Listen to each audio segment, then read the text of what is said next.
जैसे कि density of A gas, gas की डेंसिटी मैं डिस्कस कर देता हूँ। तो डेंसिटी ऑफ ए गैस अगर देखा जाए तो कोई कंटेनर जैसे है बेटा, है ना, उसमें गैस भरी होती है, जैसे गैस के मॉलिक्यूल्स हैं ये। देखिए बेटा, आवाज आ रही है मेरी? यस सर, आ रही है। है ना। तो इसके अंदर अगर मास है, मास m है और इसका वॉल्यूम अगर v है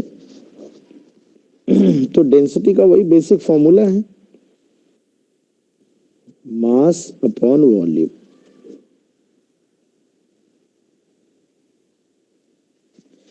अब अगर हम इसके प्रेशर के टर्म में, टेम्परेचर के टर्म में लिखना चाहें तो PV is equal to NRT होता है, ये हम जानते हैं, PV is equal to NRT.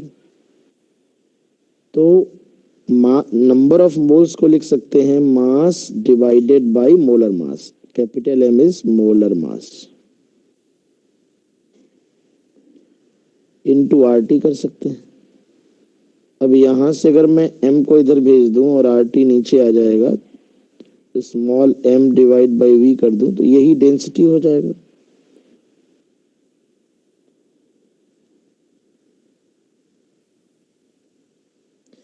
तो डेंसिटी जो गैस की आएगी बेटा वो P M by R T, M by V तो होगी ही होगी, P M by R T होगी। तो फाइनली फॉर्मूला हो गया डेंसिटी का मास अपॉन वॉल्यूम, ये एक स्मॉल m मास है और P M divide by R T,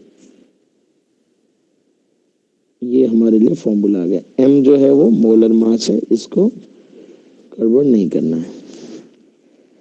तो कभी भी डेंसिटी बच्चों क्वेश्चन में अगर पूछी जाती है तो हम इस तरह से डेंसिटी को P M divided by R T लिख देंगे। मतलब किसी पर्टिकुलर रीजन में अगर गैस का प्रेशर पी है, गैस का टेम्परेचर टी है, तो वहां गैस की जो डेंसिटी होगी वो P M by R T के बराबर होगी।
ओके बच्चों, तो एक काफी अच्छा क्वेश्चन हम लोग सॉल्व करने जा रहे हैं जो इस डेंसिटी और अदर कॉन्सेप्ट पे आता है।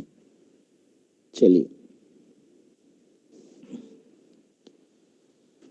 तो अगर मैं कहूं कि variation of pressure, variation of pressure with height,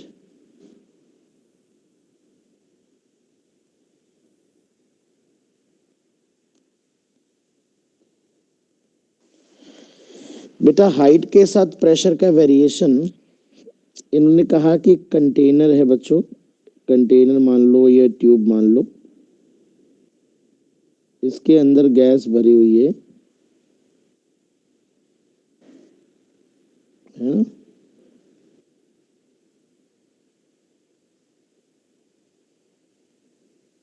इसके अंदर बेटा गैस भरी हुई है, इसके बॉटम पे प्रेशर है पी नॉट बॉटम का प्रेशर पी नॉट है, मोलर मास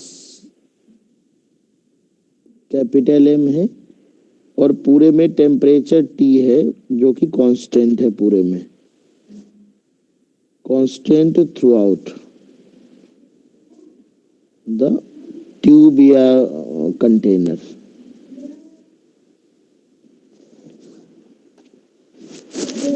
है ना, कांस्टेंट है। Consider the effect of gravity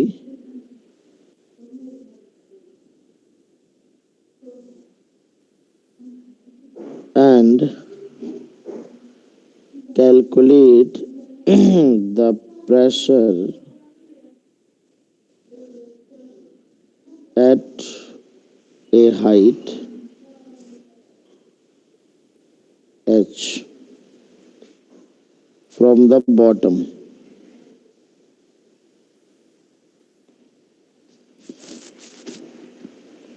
है ना, बॉटम से h हाइट पे प्रेशर कितना होगा, हाइट के साथ कैसे वेरी करेगा, ये हमें कैलकुलेशन करना है बच्चों।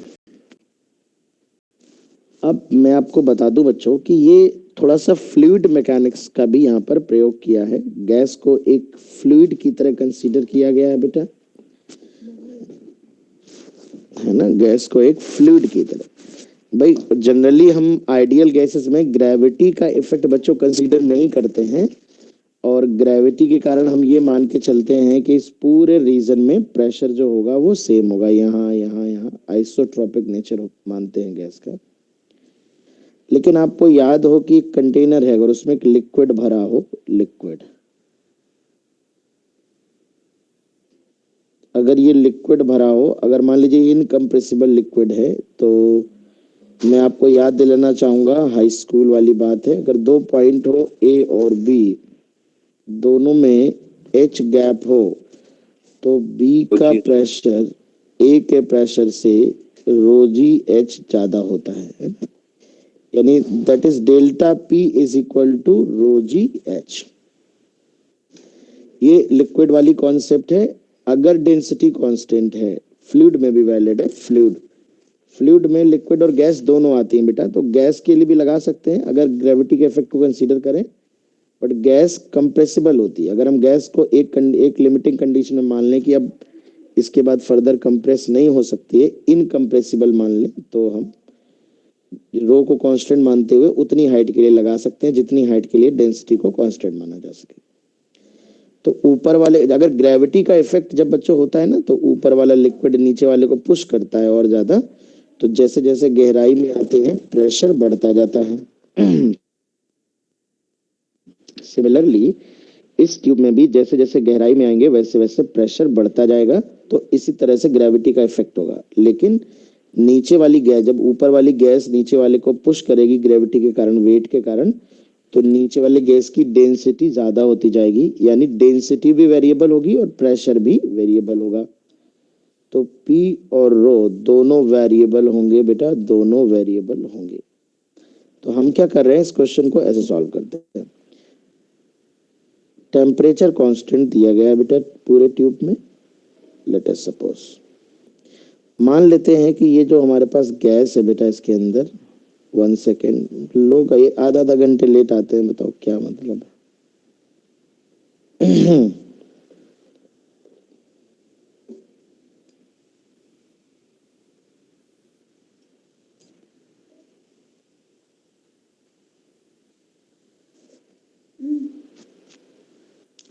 तो यहाँ पे अगर मैं यहाँ से y हाइट पे मान लूं बेटा, y हाइट पे एक पतली सी स्लैब मान लूं गैस की,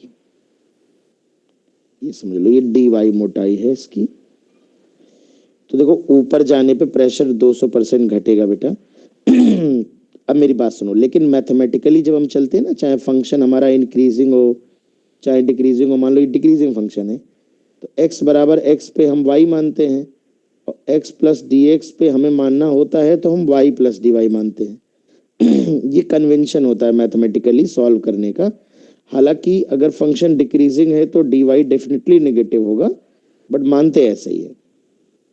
तो यहाँ पर सिमिलरली अगर हमने y नीचे से माना और यहाँ का प्रेशर P माना है, यहाँ यहाँ का P प्लस टीपी माना है, तो हमें पता है कि ये जो dp होगा ये नेगेटिव होगा, क्योंकि नीचे आने पे प्रेशर घटता है बढ़ता है, ऊपर जाने पे घटेगा। तो देखिए यही फॉर्मूला लगा देना बेटा, रो जी एच वाला, तो रो जी और डी वाई हो जाएगी हाइट, ये प्रेशर का चेंज हो जाएगा बट विद नेगेटिव साइन बेटा, क्योंकि हम नीचे से ऊपर जा रहे हैं। यहाँ पर P है तो यहाँ एक्चुअली कुछ माइनस होगा, यानी ये dp की वैल्यू नेगेटिव होनी चाहिए, इसलिए we have put a negative sign. चलिए, तो यहाँ पर बेटा dp हो जाएगा। डेंसिटी को अगर हम लिखना चाहें तो हम लिख सकते हैं pm डिवाइड बाई RT, क्योंकि यहाँ डेंसिटी वेरिएबल है बेटा, हमें प्रेशर का फंक्शन बताना है हाइट के साथ, y के साथ बताना है ना, y को h मान लेंगे, नो प्रॉब्लम। ये g आ जाएगा और ये dy आ जाएगा। अब बेटा प्रेशर को p नीचे ले लेते हैं, तो minus mg divide by RT into dy, दोनों तरफ इंटीग्रेट कर देते हैं बेटा। जीरो पे प्रेशर P नॉट है, h हाइट पे प्रेशर मान लेते हैं, निकालना है हमको y हाइट पे या h हाइट पे, नो प्रॉब्लम, कुछ भी मान सकते हो। ये natural log of P divide by P1 आ जाएगा। भाई नेचुरल लॉग ऑफ P आएगा बेटा, फिर लॉग P लिखेंगे ln P minus ln P not. तो ये फाइनली दो लाइनें मैंने एक ही में कर दी, आई होप सब लोग समझ रहे होंगे। और mg डिवाइड बाई RT और इंटू h आ जाएगा। तो यहाँ से एंटी लॉग ले लेंगे तो P by P naught is equal to e to the power minus mg divide by RT into h।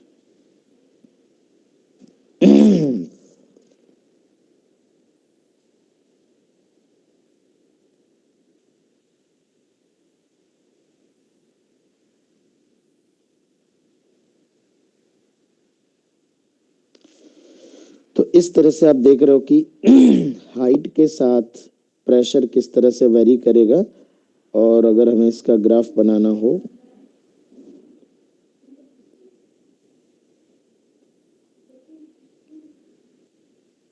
Pressure का हाइट के साथ,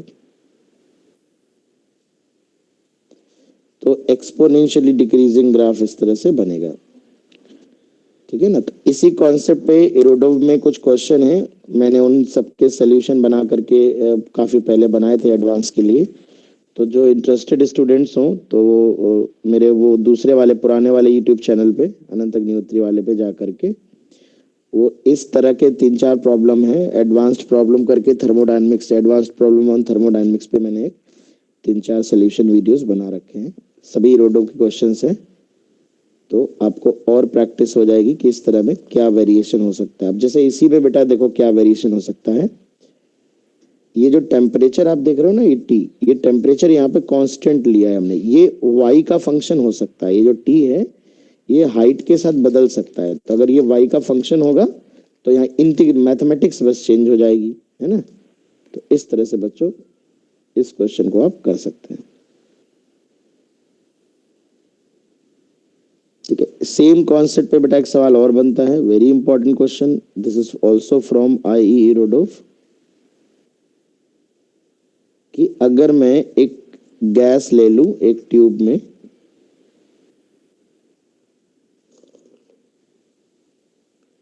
और इस गैस के अंदर इस ट्यूब के अंदर एक गैस भर दो, आइडियल गैस। यहाँ का प्रेशर पी नॉट है, गैस इसके अंदर भरी हुई है, ठीक है, ट्यूब के अंदर, और इसका टेम्परेचर कांस्टेंट है, मोलर मास m है, और ओमेगा की एंगुलर स्पीड से रोटेट कर रही है। Neglect the effect of gravity, neglect gravity, find find out pressure as a function of R. किसी रेडियस आर पे फंक्शन बताना है प्रेशर का एट टेम्परेचर टी।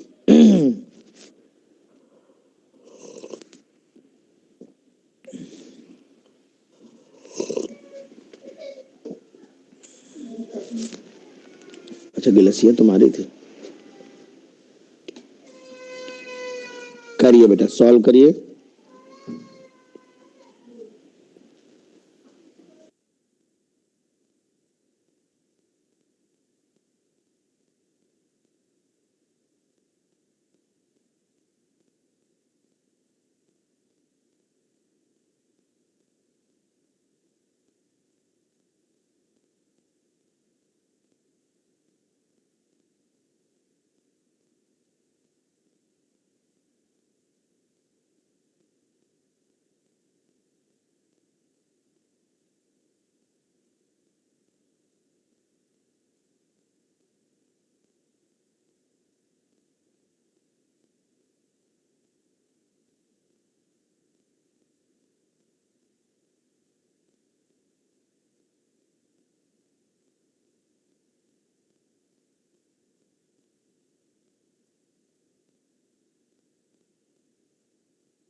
चलिए भाई, मैं एक्सप्लेन करता हूँ।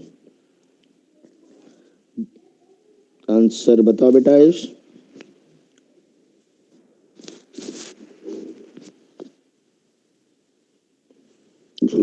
ऐसे ही कुछ होगा।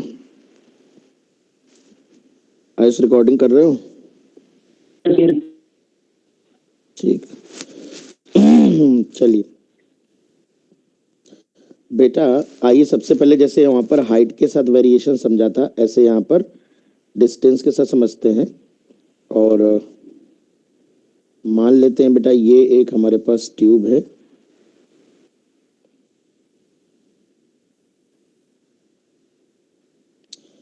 तो इसके अंदर जो भी मटेरियल भरा है गैस का वो रोटेट हो रहा है। मैं बेसिक से बता देता हूं। तो अगर मैं मान लूं कि यहाँ पे प्रेशर P है, तो यहाँ से R डिस्टेंस पे, तो R plus D R distance पे प्रेशर हम P प्लस DP मान लेंगे। है ना। और प्रेशर का काम होता है पुश करना बेटा। तो इस छोटे से गैस एलिमेंट में अगर हम देखें तो एरिया अगर इसका इसका एरिया अगर A है बेटा, तो यहाँ से P इंटू ए फोर्स लग रहा होगा, यहाँ से P plus DP into a force लग रहा होगा इस एलिमेंट पे।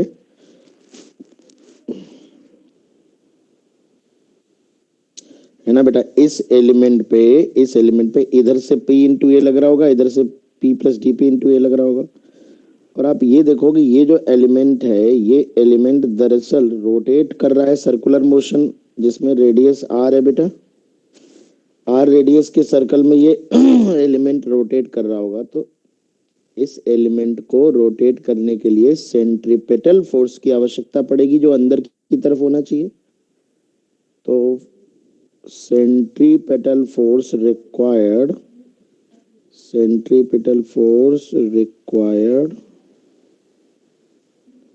for element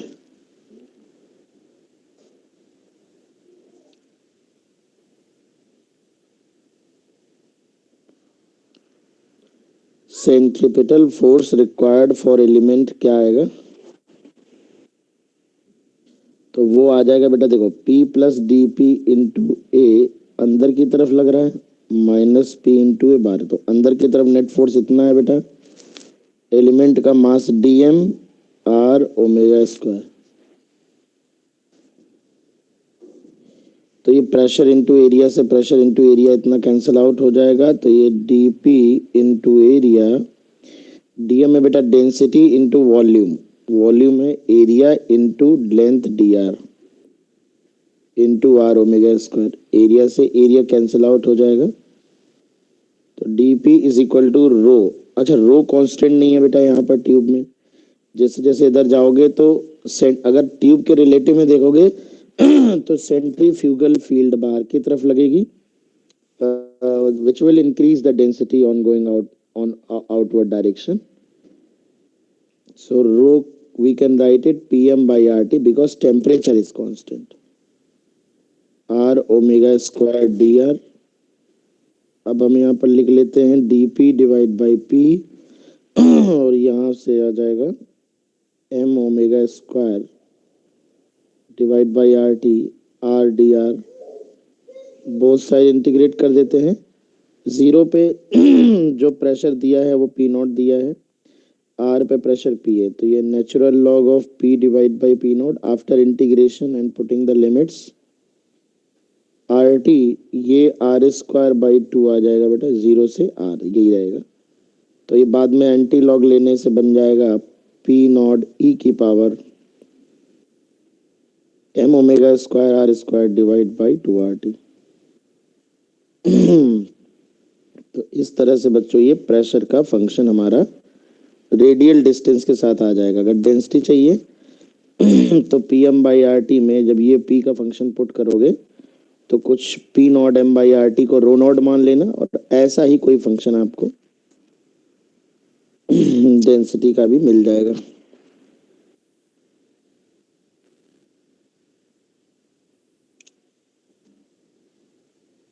है ना।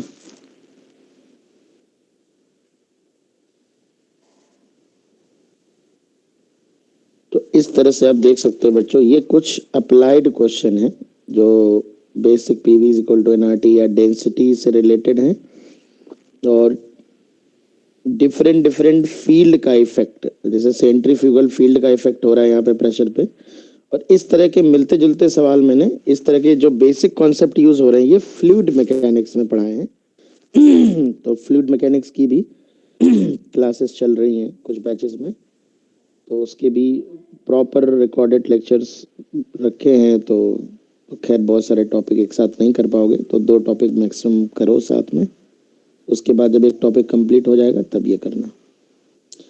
तो अब फाइनली हम लोग आगे बढ़ते हैं बेटा, काइनेटिक थ्योरी ऑफ गैसेस को। सर जीएच में जी का मतलब जी की जगह क्या पे कोई भी कर सकते हैं? जी की जगह यहाँ का कोई दूसरी फील्ड हो सकती है, कोई दिक्कत नहीं है, लेकिन जैसे जी कांस्टेंट है ऐसे कांस्टेंट होगी तभी आप रिप्लेस कर पाओगे। जी जैसे प्लस ये हो सकता है, जैसे ये ट्यूब है, इस वाले में तो नहीं है, अलग है, इसमें वेरिएबल फील्ड है बेटा। इस ट्यूब में जैसे एक्सेलरेट कर दो इस ट्यूब को, तो जी की जगह जी प्लस ए या जी माइनस ए आ जाएगा, तो जो फॉर्मूला निकाला है M G by R T, या Yes, M G plus A हो जाएगा या जी माइनस ए हो जाएगा। बाकी ये तो यहाँ पर तो जो ट्यूब के रिलेटिव में जब आप देखोगे तो सेंट्रीफ्यूगल फील्ड है ना, जब फ्लूइड पढ़ोगे तब आप रियलाइज करोगे। अभी तो हमने इसलिए एकदम बेसिक से पढ़ा दिया, सेंट्रीपिटल फोर्स सबको पता था, इसलिए वो वाला एक्सप्लेनेशन आपको मैंने दे दिया यहाँ पे, है ना। बाकी फ्लूइड की सीरीज जब आप देखोगे तब आप इस चीज को समझोगे।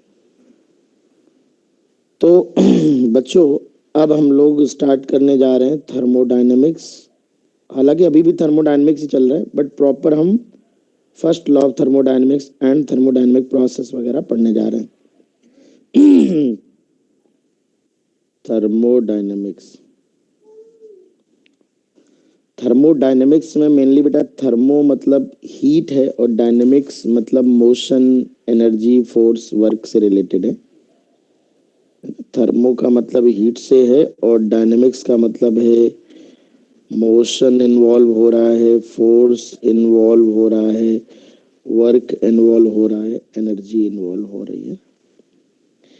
मतलब जब हम इस थर्मोडायनेमिक्स में हम बेसिकली ये देखते हैं कि हीट जो है वो वर्क से कैसे रिलेटेड है, एनर्जी से कैसे रिलेटेड है ना।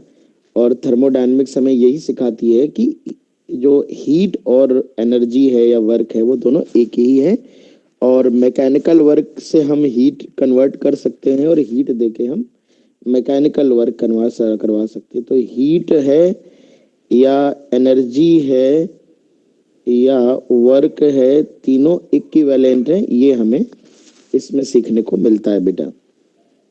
All 3 are equivalent. शुरुआती दौर में हम हीट को अलग किस्म की चीज मानते थे, हीट को हम एक ऐसी चीज मानते थे जिसके देने से टेम्परेचर बढ़ता है। बाद में वी रियलाइज्ड कि हीट एनर्जी का ही एक फॉर्म है, इसलिए शुरुआत में इसका यूनिट कैलोरी रखा गया था, बाद में कैलोरी और जूल में रिलेशन भी बना दिया गया। तो सबसे पहले बच्चों थर्मोडायनेमिक्स में हम बात करते हैं थर्मोडायनेमिक सिस्टम की। शुरुआत की आधा घंटे की थ्योरी है जो बहुत जरूरी है। मैं स्पीड में बहुत सारी लिखने की जरूरत नहीं है, मैं स्पीड में आपको सब समझा दूंगा। फिर हम फर्स्ट लॉ ऑफ थर्मोडायनेमिक्स से आएंगे, तब न्यूमेरिकल पार्ट आएगा, बट थ्योरी सुनना बहुत जरूरी है। तो थर्मोडायनेमिक सिस्टम क्या है? तो थर्मोडायनेमिक सिस्टम बेटा 2 तरह का होता है, 3 तरह का होता है। मतलब ऐसा कोई भी सिस्टम जो जिसमें कोई थर्मोडायनेमिक प्रोसेस चल रहा हो जो अंडर ऑब्जर्वेशन हो, मतलब एनी लिक्विड, गैसियस या solid body under observation is called thermo in which a thermodynamic process is going on is called thermodynamic system। जैसे मान लो एक बर्फ का टुकड़ा है ये, और इसे हम हीट दे रहे हैं और ये मेल्ट हो रहा है, तो this block of ice can be our thermodynamic system. एक बर्तन है उसमें पानी हमारा बॉयल हो रहा है, तो this whole system can be our thermodynamic system. 1 second.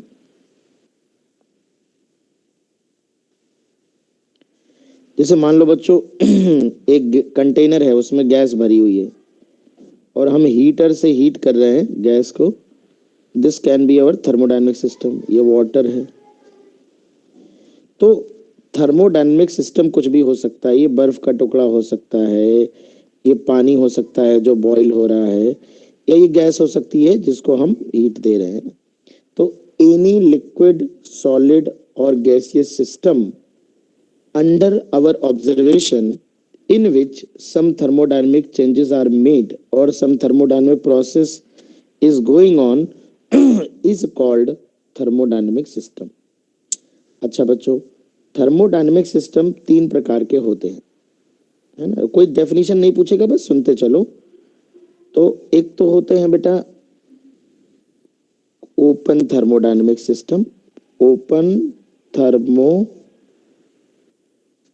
Dynamic system. Open thermodynamic system वो होते हैं बेटा, जैसे मान लो ये बर्तन खुला है और पानी बॉईल हो रहा है,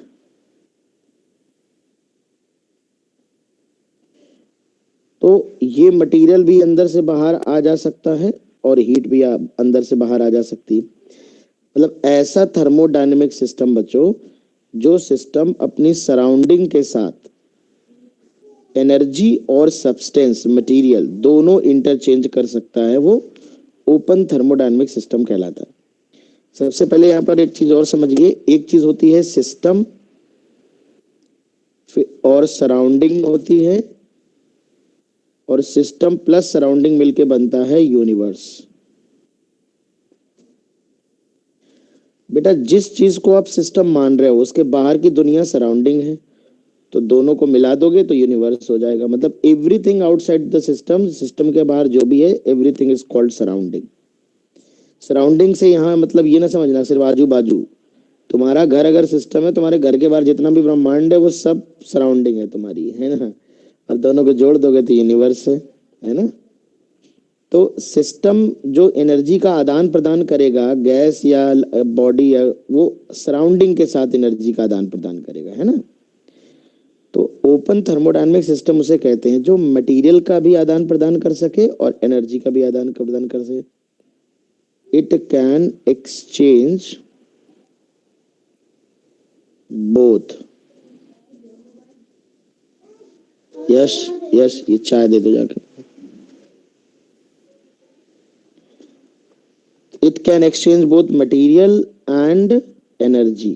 ये मटेरियल और एनर्जी दोनों एक्सचेंज कर सकता है सराउंडिंग के साथ। इस सिस्टम को हम लोग कहते हैं ओपन थर्मोडायनेमिक सिस्टम, राइट बेटा? जैसे ये बर्तन हमने कहा खुला हुआ है, तो ये पानी भाप बन के बाहर जा सकता है, भाप कंडेंस होके अंदर आ सकती है, और जब भाप बाहर जाएगी तो एनर्जी तो ऑफ कोर्स बाहर ले जाएगा।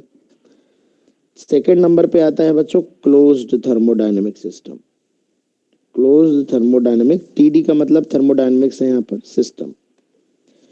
क्लोज्ड का मतलब है मटेरियल बाहर नहीं जा सकती पर एनर्जी बाहर जा सकती।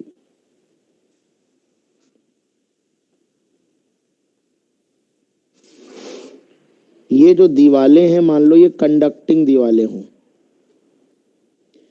तो ऐसा सिस्टम जिससे एनर्जी, हीट अंदर बाहर आ जा सकती है, उसे हम लोग, मटेरियल अंदर बाहर आ जा सकता नहीं है, मटेरियल नहीं आ जा सकता यहाँ पर, ये मटेरियल नहीं आ सकता। तो it can exchange only energy not material. Short में लिख रहा हूं, ऐसे सिस्टम को हम क्लोज सिस्टम मानते हैं। जैसे मान लो बर्तन हमने बंद कर दिया, फिर इसके अंदर गैस या लिक्विड है जिसको हम गर्म कर रहे हैं, लेकिन बर्तन की जो वॉल्स हैं, जो दीवारें हैं, वो हीट कंडक्टिंग है। कंडक्टिंग का मतलब फिर एक तरफ से दूसरी तरफ हीट जा सकती है, तो एनर्जी तो जा सकती है पर ये मटेरियल बाहर नहीं जा सकता, इसे क्लोज्ड सिस्टम कहा जाता है। थर्ड होता है आइसोलेटेड सिस्टम।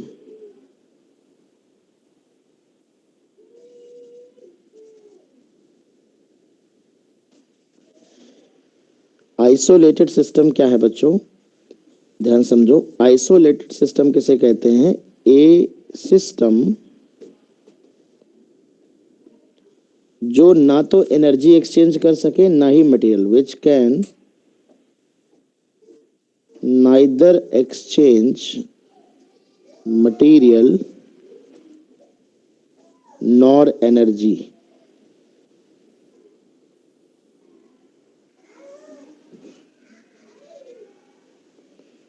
ना तो मटेरियल एक्सचेंज कर सकता है बच्चों, ना ही एनर्जी एक्सचेंज कर सकता है। ऐसे मटेरियल सिस्टम को आइसोलेटेड थर्मोडायनेमिक सिस्टम कहते हैं। तो बेटा जैसे मान लो कि एक कंटेनर है जो क्लोज्ड कंटेनर है ना, क्लोज्ड है, एडियाबैटिक है। एडियाबैटिक का मतलब होता है परफेक्टली इंसुलेटिंग, परफेक्टली इंसुलेटिंग है बेटा। तो इस तरह का सिस्टम जो होता है वो हमारा कैसा होता है, आइसोलेटेड थर्मोडायनेमिक सिस्टम कहलाता है, आइसोलेटेड थर्मोडायनेमिक सिस्टम कहलाता है। ठीक है ना, बहुत बढ़िया।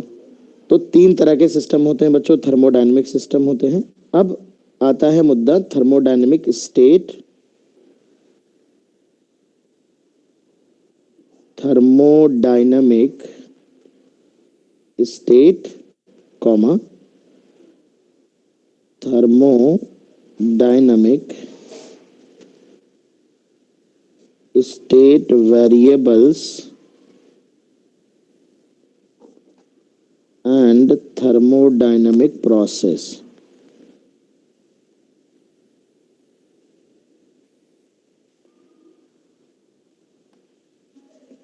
बच्चों जनरली हम पूरी थर्मोडायनेमिक्स में गैसियस सिस्टम के बारे में बात करते हैं, गैसियस सिस्टम के बारे में।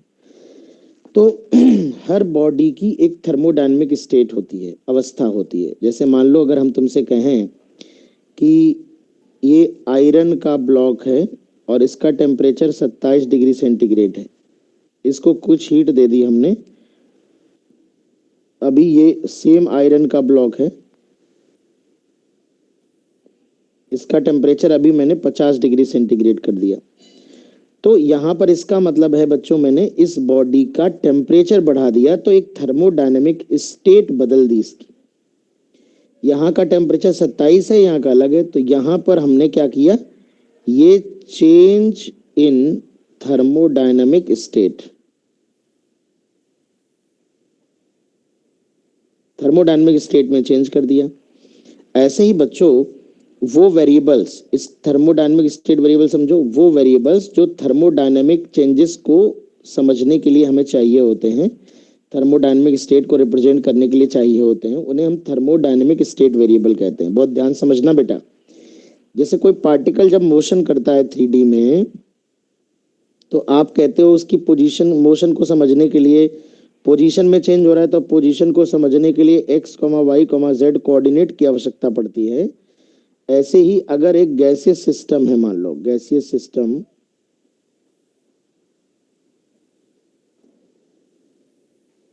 तो उसको, उसकी स्टेट को समझने के लिए हमें कुछ वेरिएबल चाहिए होते हैं। प्रेशर है, वॉल्यूम है, टेम्परेचर है, इंटरनल एनर्जी है, एंथैल्पी है, एंट्रोपी है, बहुत सारे वेरिएबल्स होते हैं, कुछ भी हो सकता है आपका, VRMS है ना, ये आपके ये स्टेट वेरिएबल्स होते हैं। ये सब,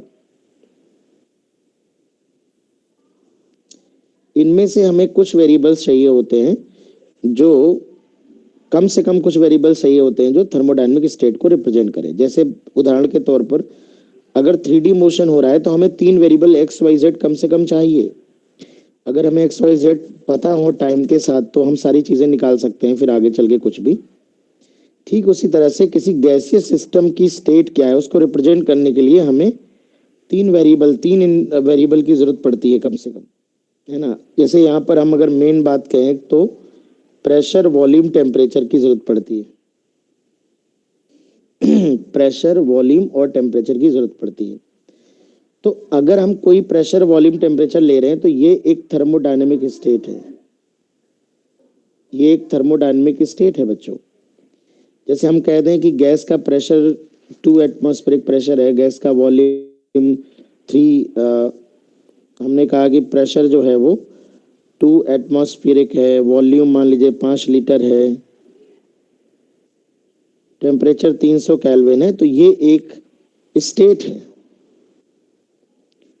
अब मान लीजिए अगर हम दूसरी स्टेट पर जाते हैं, जब हमने कहा प्रेशर 3 atm हो गया, वॉल्यूम 6 लीटर हो गया और टेम्परेचर मान लेते हैं 500 केल्विन हो गया, तो ये दूसरी स्टेट है थर्मोडायनेमिक। तो हम कैसे पहचान पा रहे कि स्टेट चेंज हुई है, तो बच्चों थर्मोडायनेमिक स्टेट को रिप्रेजेंट करने वाले स्टेट वेरिएबल्स की वैल्यू में जब चेंज होता है तो हम कहते हैं थर्मोडायनेमिक स्टेट चेंज हो रही है, changing thermodynamic state, changing thermodynamic state. इसी को हम थर्मोडायनेमिक प्रोसेस कहते हैं। जब भी किसी सिस्टम में थर्मोडायनेमिक स्टेट चेंज होती है तो हम कहते हैं कि एक थर्मोडायनेमिक क्या हुआ है, प्रोसेस हुआ है। थर्मोडायनेमिक प्रोसेस का मतलब है when thermodynamic state of A system changes with time. और थर्मोडायनेमिक स्टेट चेंज हो रही है बच्चों, ये कैसे पता चलता है? तो थर्मोडायनेमिक स्टेट को रिप्रेजेंट करने वाले variables, pressure, volume, temperature, internal energy, enthalpy, entropy, VRMS, बहुत सारे जो भी वेरिएबल हैं थर्मोडायनेमिक से रिलेटेड, जब इनमें से किसी एक की या एक से ज्यादा की वैल्यू बदलती है तो हम ये कहते हैं कि थर्मोडायनेमिक स्टेट चेंज हो रहा है। ठीक उसी तरह से जब पार्टिकल मोशन करता है और अब जब पोजीशन में किसी भी एक दो कोऑर्डिनेट की वैल्यू चेंज होती है तो हम कहते हैं पोजीशन चेंज हो गई है, बॉडी में मोशन हो रहा है। उसी तरह से थर्मोडायनेमिक प्रोसेस को कभी कभी थर्मोडायनेमिक मोशन भी कहा जाता है, क्योंकि जब थर्मोडायनेमिक प्रोसेस होता है तो प्रेशर, वॉल्यूम, टेम्परेचर की वैल्यू में चेंजेस आते हैं। बहुत ध्यान समझिएगा।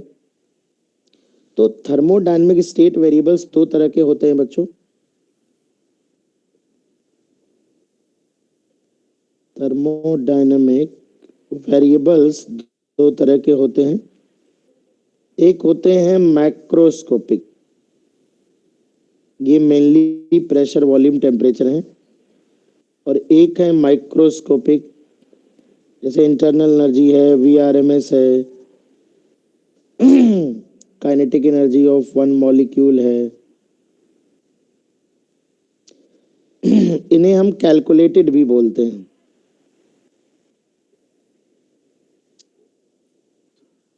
इन्हें हम मेजर्ड भी बोलते हैं।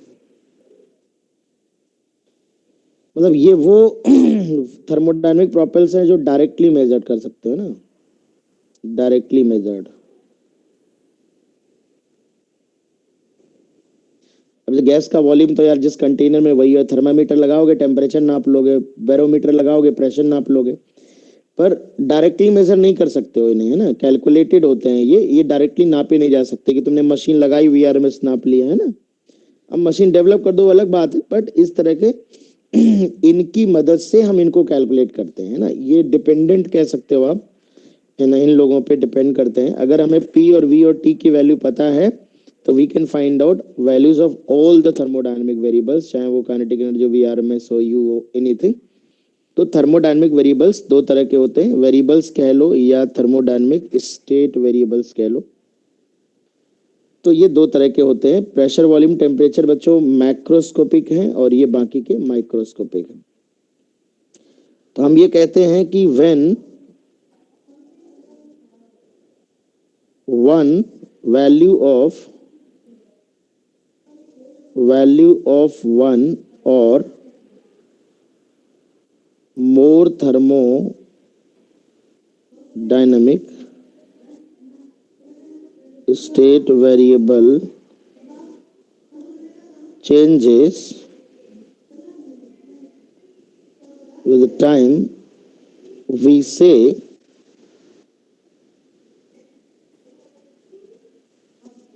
thermodynamic process is going on.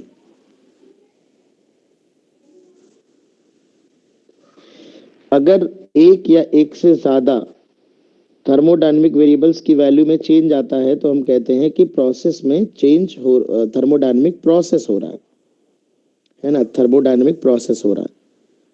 अब हम ये जानते हैं कि PV is equal to NRT है। तो अगर मैं कहूं कि if number of moles fixed कर दिए हैं, अगर नंबर ऑफ मोल्स फिक्स्ड है तो only two variables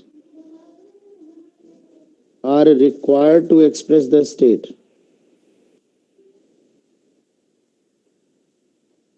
thermodynamic state. क्यों? क्योंकि बेटा अगर मोल्स फिक्स्ड हैं तो अगर पी और वी पता है तो टी तो अपने आप पता चल जाएगा।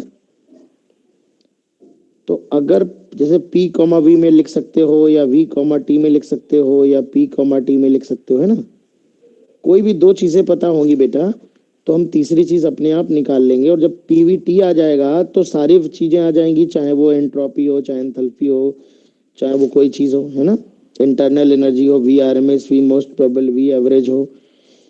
तो किसी दिए गए अमाउंट के लिए only two variables are required to express the thermodynamic state, है ना, थर्मोडायनेमिक स्टेट रिप्रेजेंट करने के लिए दो ही वेरिएबल चाहिए, ठीक है, लेकिन उसके लिए शर्त है कि मोल्स फिक्स्ड होने चाहिए, PV is equal to NRT, हम जानते हैं।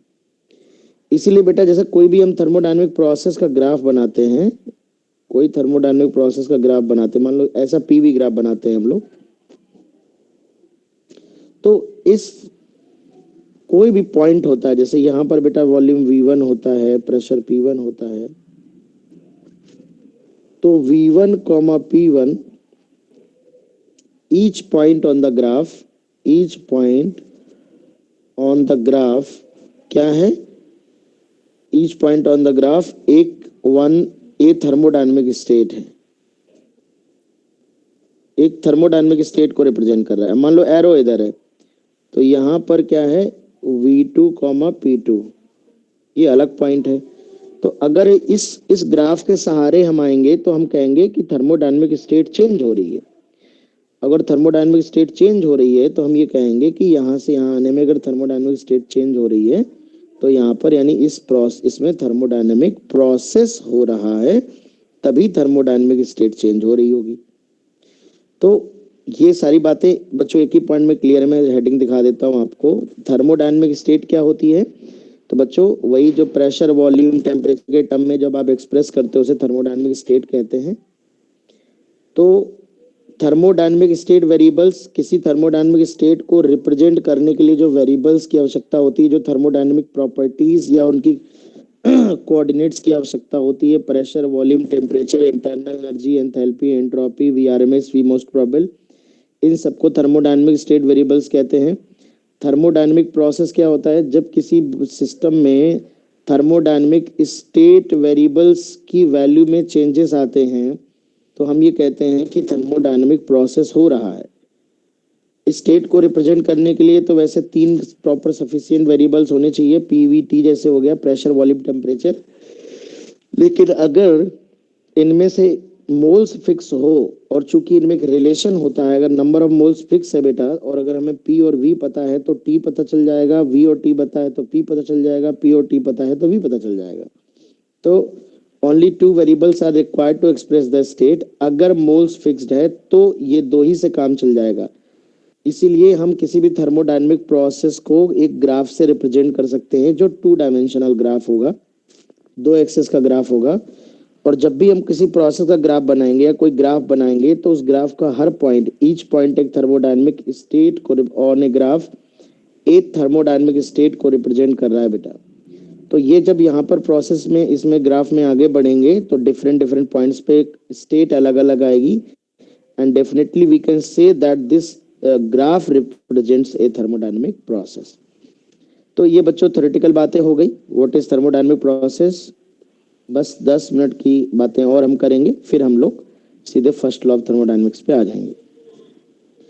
अब आता है बच्चों थर्मोडायनेमिक प्रोसेस जो है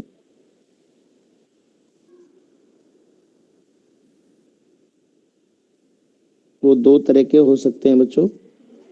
एक हो सकता है रिवर्सिबल प्रोसेस, दूसरा हो सकता है इरिवर्सिबल प्रोसेस।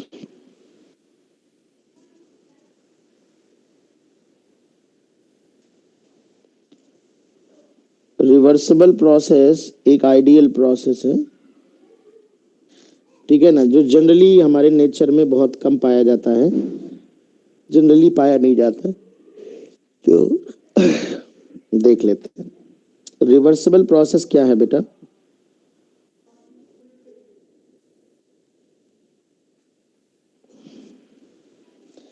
रिवर्सिबल प्रोसेस एक ऐसा प्रोसेस है कि बेटा मान लो किसी सिस्टम में, बहुत ध्यान से सुनना, कोई थर्मोडायनेमिक चेंजेस कर रहे हैं, कोई भी थर्मोडायनेमिक, यहाँ से मान लो किसी एक थर्मोडायनेमिक स्टेट से किसी दूसरे थर्मोडायनेमिक स्टेट तक जा रहे हैं थ्रू सम इंटरमीडिएट स्टेट्स, है ना। जैसे मान लो यहाँ से हमने कहा कि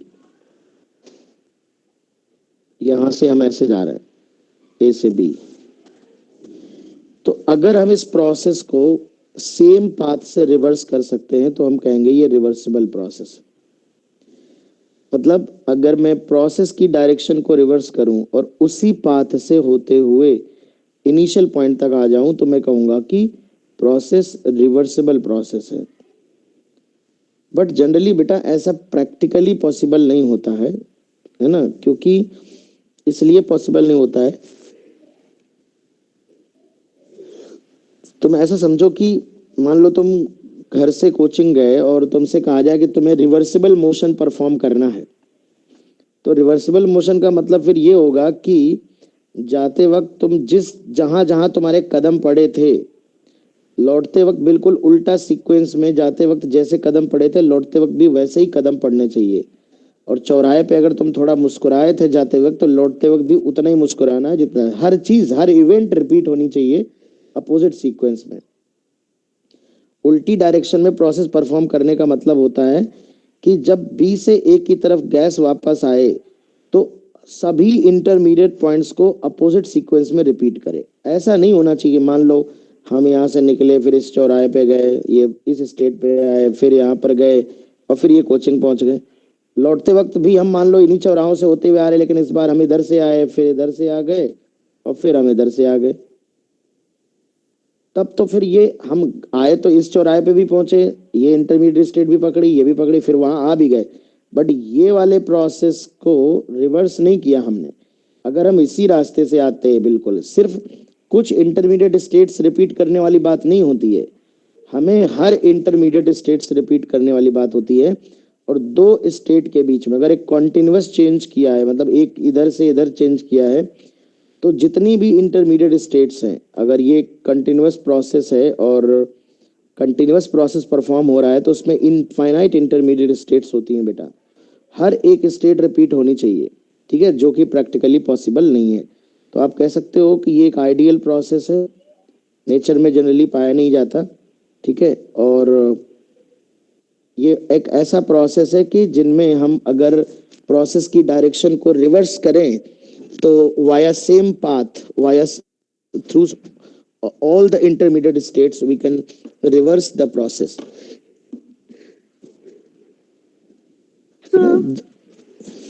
जिस तरह से किसी एक डायरेक्शन में जो भी इंटरमीडिएट स्टेट्स, एक दो तो इनफाइनाइट इंटरमीडिएट स्टेट्स हैं बच्चों, जाते समय जिस जिस सीक्वेंस में आ रही थी लौटते समय ऑपोजिट सीक्वेंस में आए। तो आप ऐसे कह सकते हो प्रैक्टिकली पॉसिबल नहीं है और ये एक आइडियल प्रोसेस है ना।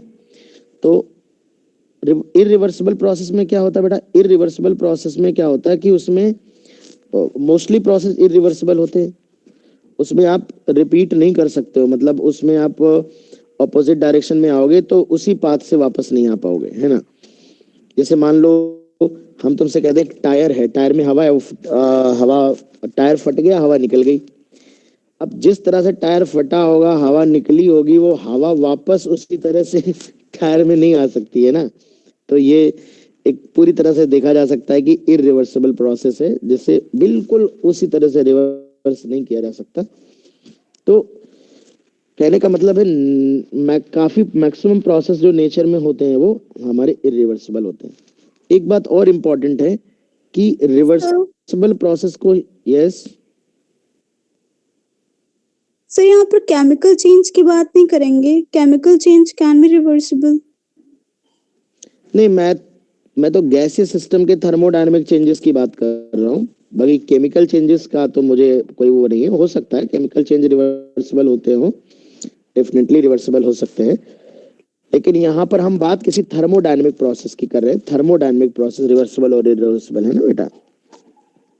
रिवर्सिबल का मतलब होता है हर मोमेंट रिपीट होना चाहिए, मतलब एक डायरेक्शन में जो प्रोसेस हो रहा था ना उसमें जितने मोमेंट थे, इनफाइनाइट मोमेंट थे अगर बीच में, all the infinite moments must be repeated in opposite direction.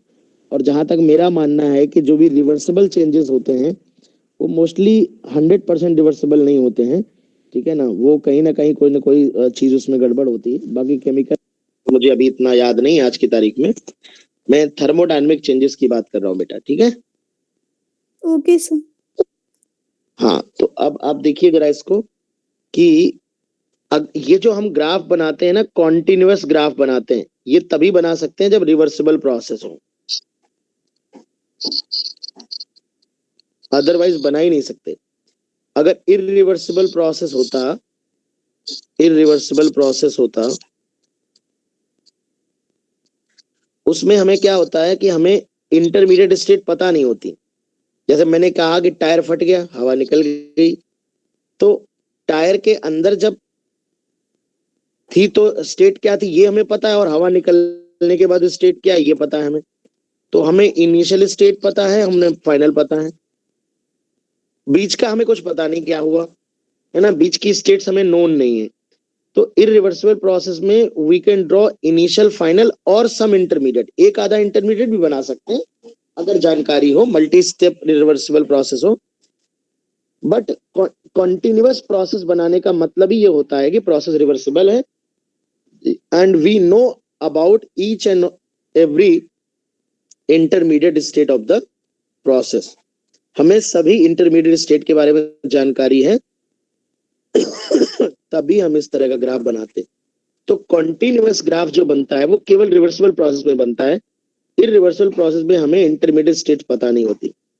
अब मान लो अगर हम तुमसे कहें कि हमको, अगर हमसे कोई कहे कि if we want to perform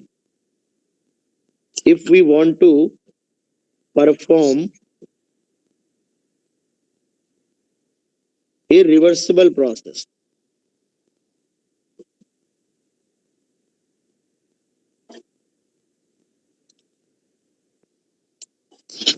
अगर एक रिवर्सिबल थर्मोडायनेमिक प्रोसेस कोई हमें परफॉर्म करने के लिए कहता है तो हमें बहुत ही स्लो परफॉर्म करना पड़ेगा। क्यों? क्योंकि रिवर्सिबल प्रोसेस में हमें सारी इंटरमीडिएट स्टेट की जानकारी रखनी पड़ेगी, तभी तो हम उसे उल्टी डायरेक्शन में रिवर्स कर पाएंगे। तो हम धीरे धीरे चलेंगे। वैसे कहावत है ना कि अगर हम आपको उसी रास्ते से लौटना है तो कदमों के निशान बनाते हुए चलो भैया, कदम पे कदम रखते हुए चले आना। तो कहने का मतलब ये है बेटा कि we must perform the process very slowly. अगर हम कोई प्रोसेस बच्चों रिवर्सिबल प्रोसेस पर बनाना चाहते हैं तो वो प्रोसेस बहुत ही धीरे धीरे परफॉर्म करना पड़ेगा। If you want to perform a reversible process, thermodynamic process, we must perform it in a very slow manner.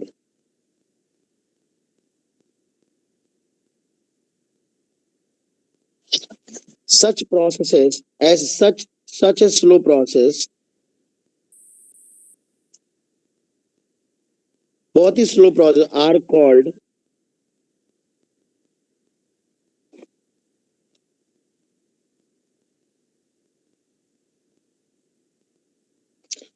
quasi-static process. Such a slow process, मतलब इस तरह के जो स्लो प्रोसेस होते हैं बच्चों उन्हें क्वाजी स्टैटिक प्रोसेस कहते हैं। क्वाजी स्टैटिक प्रोसेस कहते हैं। क्वाजी स्टैटिक मतलब इतने स्लो होते हैं, इनफाइनाइटली स्लो होते हैं बेटा।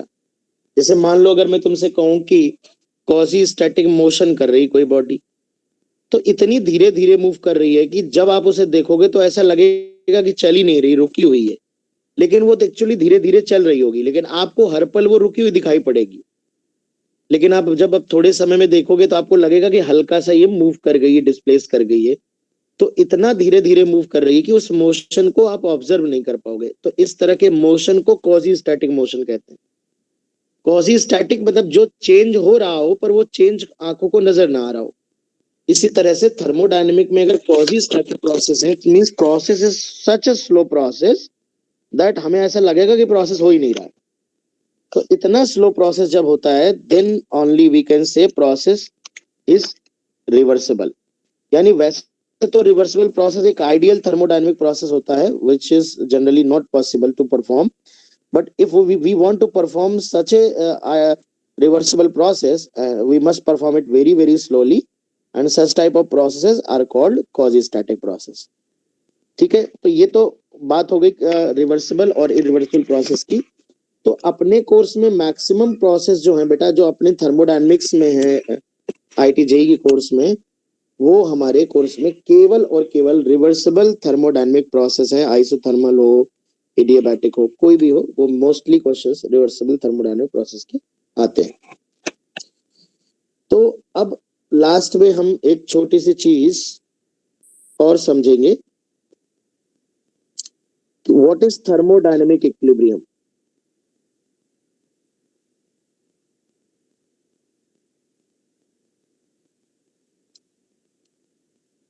थर्मोडायनेमिक इक्विलिब्रियम क्या है, ये लास्ट कॉन्सेप्ट है। जनरली हम जब गैस को समझते हैं, गैस को पढ़ते हैं या जो भी पढ़ाई करते हैं, तो हमारी गैस थर्मोडायनेमिक इक्विलिब्रियम में होनी चाहिए। मतलब हम जितनी भी पढ़ाई कर रहे हैं वो हम थर्मोडायनेमिक इक्विलिब्रियम में ही पढ़ रहे हैं। हम जब भी PV is equal to NRT लगा रहे हैं या कोई लॉ लगा रहे हैं, तो हम गैस को थर्मोडायनेमिक इक्विलिब्रियम मानकर ही पढ़ाई कर रहे हैं। ठीक है, जितनी भी अपने कोर्स में चीजें हैं, सब में गैस हमारी थर्मोडायनेमिक इक्विलिब्रियम में होनी चाहिए। थर्मोडायनेमिक इक्विलिब्रियम के लिए आप कह सकते हो it include 3 type of equilibrium. पहला इक्विलिब्रियम है मैकेनिकल इक्विलिब्रियम, या थर्मल ले लेते हैं चलो।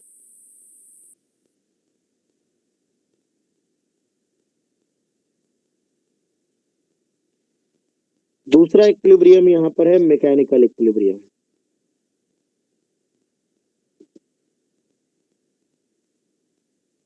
और तीसरा इक्विलिब्रियम है केमिकल इक्विलिब्रियम।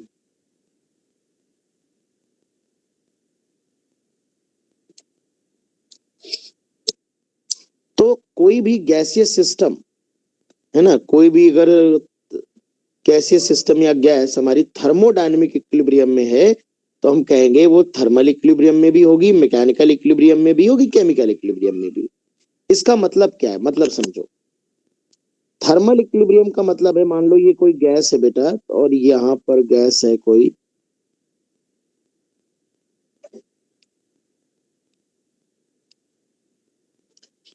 तो इस गैस के हर कोने पे टेम्परेचर सेम है, यूनिफॉर्म टेम्परेचर है। ये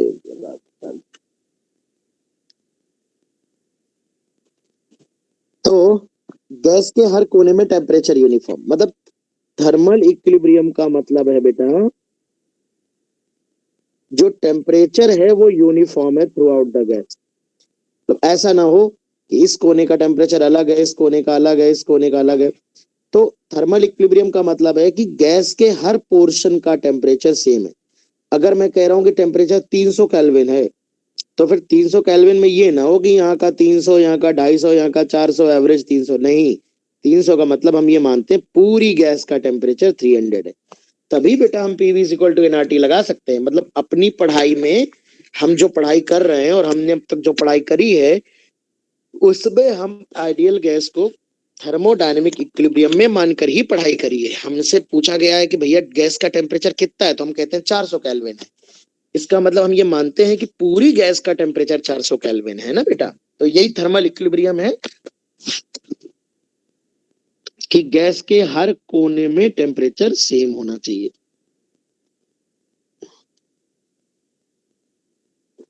अच्छा, मैकेनिकल इक्विलिब्रियम का मतलब है प्रेशर यूनिफॉर्म है, हर कोने में प्रेशर यूनिफॉर्म। यहाँ का प्रेशर 2 atm है, तो यहाँ पे भी 2 atm है, यहाँ पे भी 2 atm है, यहाँ पे भी 2 atm, through out the gas 2 atm pressure. तो इसे हम मैकेनिकल इक्विलिब्रियम कहते हैं। तो मैकेनिकल इक्विलिब्रियम का मतलब है प्रेशर यूनिफॉर्म होगा। और केमिकल इक्विलिब्रियम का मतलब है केमिकल कंपोजिशन यूनिफॉर्म है।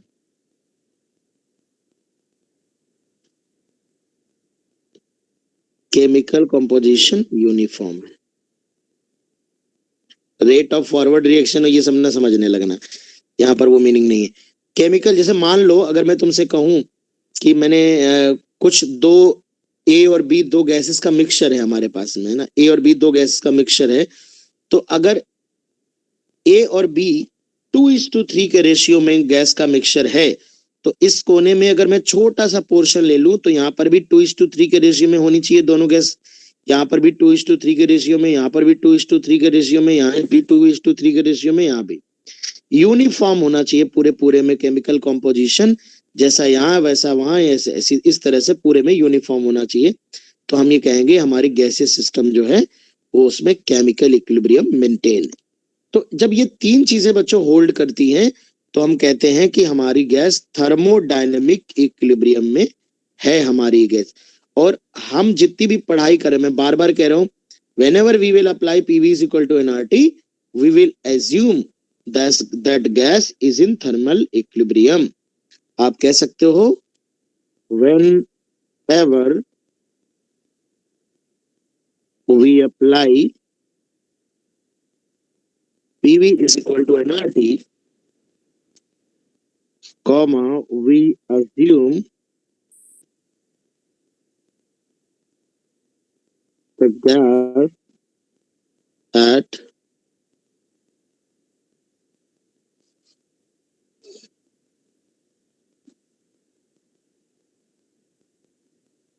thermodynamic equilibrium. दूसरी चीज और है बेटा, जब प्रोसेस क्वाजी स्टैटिक होता है, जब प्रोसेस क्वाजी स्टैटिक होता है तो थर्मोडायनेमिक इक्विलिब्रियम मेंटेन रहता है। When process is quasi static, thermodynamic equilibrium is maintained. क्योंकि बेटा जब धीरे धीरे, आप खुद सोचो, रिवर्सिबल प्रोसेस अगर है या सॉरी क्वाजी स्टैटिक प्रोसेस है तो आप धीरे धीरे हीट दे रहे हो, बहुत धीरे धीरे करा रहे हो। जब बहुत धीरे धीरे करा रहे होगे तो हीट को सही से मिक्स होने का टाइम मिलेगा, पर्याप्त समय मिलेगा। यहाँ पर आप थोड़ी हीट दोगे, यहाँ का टेम्परेचर बढ़ेगा, वो आराम से मिक्स हो जाएगा, टेम्परेचर यूनिफॉर्म रहेगा। फिर थोड़ी सी हीट दोगे, फिर धीरे धीरे मिक्स हो जाएगा, फिर पूरा टाइम मिलेगा, फिर यूनिफॉर्म हो जाएगा टेम्परेचर।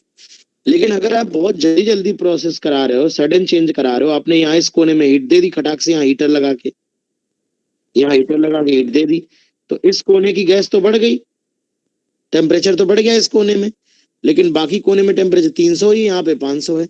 तो आप इंश्योर नहीं कर पाओगे कि गैस हमारी थर्मोडायनेमिक इक्विलिब्रियम में है या नहीं। और हम जितने भी इक्वेशंस अप्लाई कर रहे हैं उसमें हम गैस को थर्मोडायनेमिक इक्विलिब्रियम में मान रहे हैं। इसलिए भी आइडियल प्रोसेस कराने के लिए हमें क्वाजी स्टैटिक प्रोसेस कराना पड़ता है। हालांकि ये अलग बात है कि हम बहुत जल्दी जल्दी प्रोसेस भी कराएंगे और हम कह देंगे रिवर्सिबल है, तो इसमें हम एजम्पशंस ले लेंगे। मतलब हम ये नहीं मानेंगे कि, हम मानेंगे कि ठीक है हम भगवान टाइप लोग हैं और हमसे गलती वलती नहीं होती, हम एकदम जादू करके अच्छे से रिवर्सिबल करा रहे हैं। कहने का मतलब यही है कि सडन जो फास्ट चेंजेस होंगे वो रिवर्सिबल तो नहीं होते हैं, पर उन्हें हम मान करके रिवर्सिबल, जैसे पुली मासलेस तो नहीं होती है पर मासलेस मान के हम लोगों ने सॉल्व कर लिया सवाल। तो ऐसे ही हम reversible thermodynamic process, isothermal, adiabatic, ये सारे प्रोसेस रिवर्सिबल मान करके पढ़ाई करेंगे, भले ही वो प्रोसेस परफॉर्म किए जाए फास्ट। बट हम ये बात जानते हैं कि अगर हम प्रैक्टिकली प्रोसेस परफॉर्म करने आएंगे तो it should be perform very slowly. ठीक है, तो ये बच्चों हमारी थर्मोडायनेमिक्स को समझने के लिए पहले शुरू में जो बेसिक थ्योरी चाहिए, जरूरी थ्योरी, वो है। और अब हम लोग आते हैं, सबसे पहले पढ़ेंगे फर्स्ट लॉ ऑफ थर्मोडायनेमिक्स, और यहां से हमारे न्यूमेरिकल्स शुरू होंगे।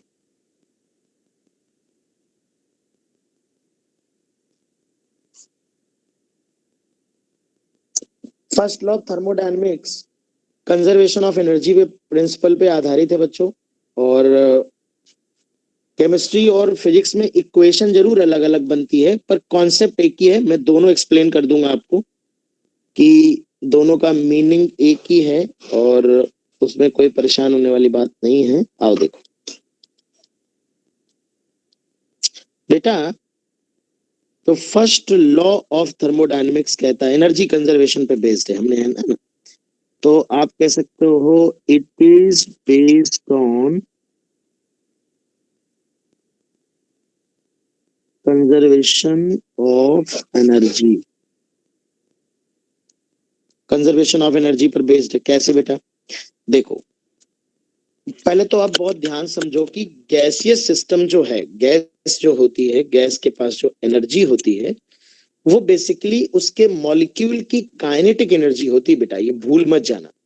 किसी भी आइडियल गैस की बात अगर हम करें और वाइब्रेशनल डिग्री ऑफ फ्रीडम को कंसीडर ना करें तो किसी भी नॉर्मल टेम्परेचर पर, रूम टेम्परेचर है उससे थोड़े कम ज्यादा टेम्परेचर पे जो गैस के पास एनर्जी होती है, इंटरनल एनर्जी होती है, जो टेम्परेचर के डायरेक्टली प्रोपोर्शनल होती है, F/2 nRT होती है, वो एक्चुअली उनके मॉलिक्यूल्स की ट्रांसलेशनल और रोटेशनल काइनेटिक एनर्जी होती है। वैसे तो वाइब्रेशनल भी होती है अगर बहुत हाई टेम्परेचर पे जाएंगे, पर वाइब्रेशन अपने कोर्स में नहीं है। तो कहने का मतलब यही है मेरे बच्चों कि गैसेस के पास जो एनर्जी है, जो गैस गर्म नजर आती है, वो जब ज्यादा हॉट गैस आपको दिखाई पड़ती है तो इसका मतलब होता है उसके मॉलिक्यूल की काइनेटिक एनर्जी ज्यादा है, उनके मॉलिक्यूल रिलेटिवली फास्टर मोशन कर रहे हैं। अगर गैस ठंडी समझ आ रही है तो गैसेस की एवरेज काइनेटिक एनर्जी जो होती है मॉलिक्यूल्स की, वो कम होती है। जैसा कि आप जानते हैं, एवरेज काइनेटिक एनर्जी पर degree of freedom is kT/2। Monoatomic में एक मॉलिक्यूल की 3 kT/2, डायटोमिक में 5 kT/2, पॉलीएटॉमिक नॉन लीनियर में 6 kT/2 होती है। तो जो law, first law of thermodynamics है, वो कंजर्वेशन ऑफ एनर्जी पे बेस्ड है बच्चों, है ना। तो अब ये लॉ कहता है, ये दो चीजों को बेटा रिलेट करता है। ये कहता है कि किसी गैस की एनर्जी को हम दो तरह से बढ़ा सकते हैं, either by giving some heat, या तो हम उसे कुछ हीट दे दे, या हम उसे उस पर मैकेनिकल वर्क करें। आप समझो बेटा, दोनों में अंतर होता है। जो हीट होती है वो भी एनर्जी होती है, मैकेनिकल वर्क भी एनर्जी होता है। दोनों ही अगर आप दे रहे हो तो दोनों से ही आप एनर्जी दे रहे हो बॉडी को। लेकिन ये कुछ ऐसा ही अंतर है, जैसे मान लो बेटा हम तुम्हें पकड़ के 10 मीटर पर सेकंड की स्पीड से फेंक दे, तो भी हमने तुमको एनर्जी दी, पर वो हमने तुम पे वर्क किया, हमने तुम्हें काइनेटिक एनर्जी के फॉर्म में एनर्जी दी है। लेकिन अगर हम तुम्हें एक गर्म रॉड लाएं और तुम्हारे हाथों में या पैरों में चपका के रख दें लोहे की गर्म रॉड, और उससे तुमको तुम्हारे बॉडी को हीट मिले, तो हाई टेम्परेचर बॉडी से लो टेम्परेचर बॉडी में फ्लो हो जाएगी। उस वहां जो एनर्जी तुमको मिल रही है वो टेम्परेचर डिफरेंस के कारण मिल रही है, वो अपने आप फ्लो हो रही है ना। वहां मैकेनिकल वर्क इन्वॉल्व नहीं, हालांकि मिल उससे भी तुमको एनर्जी ही रही है। तो कहने का मतलब ये होता है बच्चों कि मान लो हमारे पास कोई गैस है, ये पिस्टन है और इसके अंदर गैस भरी हुई, तो या तो हम यहाँ एक हीटर लगा दें और हम इस गैस को हीट दे दें, तो भी इसका टेम्परेचर हम बढ़ा सकते हैं, टेम्परेचर कैन बी चेंज्ड। और या फिर हम ये भी कर सकते हैं कि हम इस पिस्टन पे फोर्स लगा के इस गैस को कंप्रेस कर दें, इस पे वर्क कर दें, तो भी टेम्परेचर बढ़ा सकते हैं यहाँ से फोर्स लगा के, है ना। तो ये जो लॉ है, फर्स्ट लॉ ऑफ थर्मोडायनेमिक्स, ये यही बताता है कि इस गैस का टेम्परेचर, इसकी इंटरनल एनर्जी, टेम्परेचर और internal energy can be change bye दो तरीके से, या तो हीट से या वर्क से। दो तरीके से हम इसकी हीट को चेंज कर सकते हैं, है ना। अब देखो ध्यान समझो, पहले हम केमिस्ट्री वाला समझा देते हैं कि क्या है कन्वेंशन, क्या है केमिस्ट्री वाले का। और देखो, जैसे मान लो बेटा, बहुत ध्यान समझना बेटे, बहुत ध्यान से, बहुत इंपॉर्टेंट कॉन्सेप्चुअल बात है। मान लो हमारे पास एक आइडियल गैस है, उसके पास कुछ इनिशियल इंटरनल एनर्जी है जो F/2 nRT होती है, इसका कुछ टेम्परेचर हो। अगर मैं यहां से हीट दे दूं इसको डेल्टा क्यू, यानी डेल्टा क्यू हमने माना है heat given to the gas, gas को heat given to the gas, gas को दी गई हीट, है ना। और मान लो हम वर्क कर रहे हैं W एक्सटर्नल, बहुत ध्यान समझना, ये हम केमिस्ट्री वाला पहले समझा देते हैं, है ना। इसमें हमने हीट माना heat given to the gas, और W मान रहे हैं work done on the gas by surrounding, मतलब गैस पर किया गया work, by the gas on the surrounding, on the gas by surrounding. अब बात को समझो, जब हम किसी पे वर्क करते हैं, जैसे हम किसी बॉडी पे वर्क कर रहे हैं बेटा, तो हम इसको एनर्जी दे रहे होते हैं ना। तो यहाँ पर हीट से भी एनर्जी मिल रही है, वर्क से भी एनर्जी मिल रही है, W से भी एनर्जी मिल रही है। तो ये जो दोनों ही एनर्जी होंगी वो इसकी एनर्जी को बढ़ा देंगी बेटा। तो कंजर्वेशन ऑफ एनर्जी कहता है, कंजर्वेशन ऑफ एनर्जी कहता है कि भैया इतनी एनर्जी पहले थी गैस के पास, उसमें से इतनी तुमने हीट के फॉर्म में दे दी और इतना तुमने वर्क कर दिया। समझना, ये है work done by us on the gas, है ना। तो ये भी हमने दी है, ये भी हमने दी है, तो दोनों जुड़ जाएंगी गैस की एनर्जी में, तो फाइनल एनर्जी गैस की होगी वो इतनी हो जाएगी। इतनी एनर्जी पहले थी, ये हमने दे दी, वर्क के फॉर्म में दे दी और ये हीट के फॉर्म में दे दी, तो बढ़ करके इतनी हो जानी चाहिए, कहीं और तो गई नहीं। तो यहां से आप देख सकते हो हमारा इक्वेशन आ जाएगा delta Q plus W is equal to delta U, जो कि U final minus U initial, है ना। बट ये केमिस्ट्री में यूज होता है, इन केमिस्ट्री।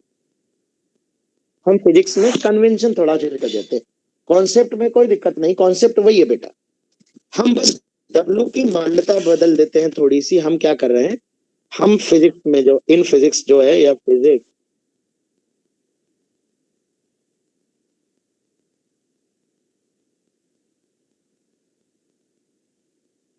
इसमें क्या है, इसमें मान लो बेटा ये हमारे पास आइडियल गैस है, इसके पास कुछ कुछ इंटरनल एनर्जी, हमने इसको हीट दे दी।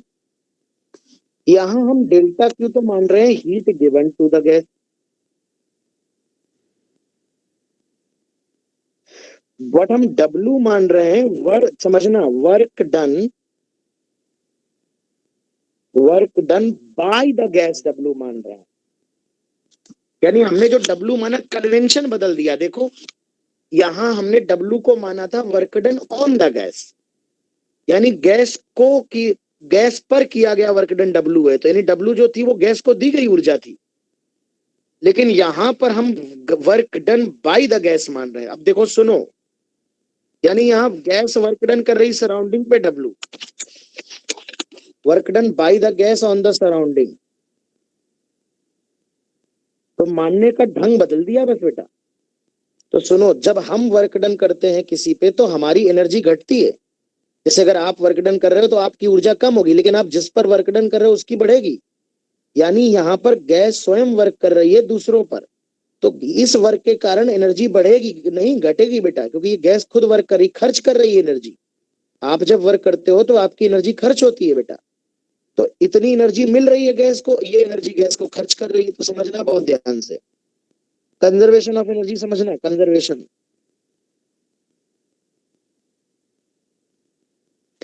मान लो गैस के पास इतनी एनर्जी थी, इतनी उसे हीट के फॉर्म में मिल गई, क्योंकि हमने डेल्टा क्यू माना heat given to the gas, और इतनी खर्च की है उसने। माइनस डब्ल्यू करेंगे बेटा, प्लस डब्ल्यू नहीं करेंगे, क्योंकि वर्क डन हमने गैस पर नहीं किया है। अगर गैस पर करते तो उसको मिलती, गैस ने वर्क किया है दूसरों पर, उसने अपनी ऊर्जा खर्च कर ली है इतनी, तो जो बची हुई ऊर्जा है वो उसके पास अभी भी होगी। इतनी एनर्जी थी गैस के पास, इतनी उसे मिली, इतनी उसने खर्च कर दी, तो जो मिली वो जोड़ दी, जो खर्च कर दी वो घटा दी, और बराबर फाइनल एनर्जी के बराबर होना चाहिए। क्या है ये, कंजर्वेशन ऑफ एनर्जी है बेटा।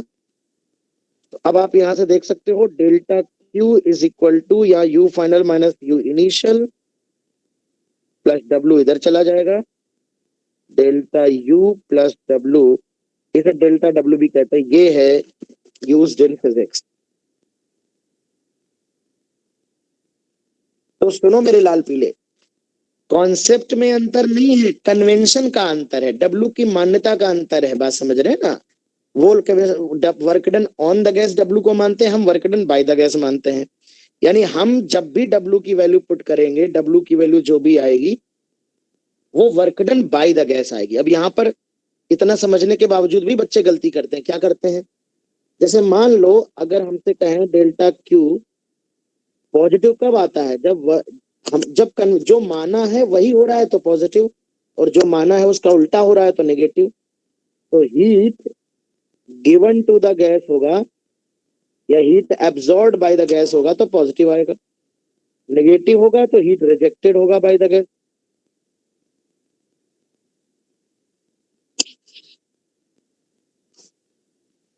वर्क डन है पॉजिटिव है, मतलब बाय द गैस है ऑन द सराउंडिंग,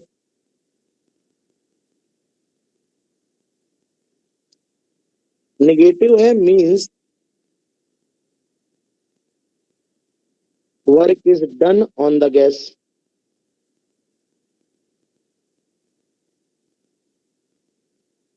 अब यहाँ पर कुछ मूर्ख अभी भी गलती करते हैं। गलती क्या करते हैं समझना। ये कह रहे हैं कि अगर हीट पॉजिटिव आ रही है इसका मतलब सच में गैस ने हीट एब्जॉर्ब की है, हीट गैस को दी गई है।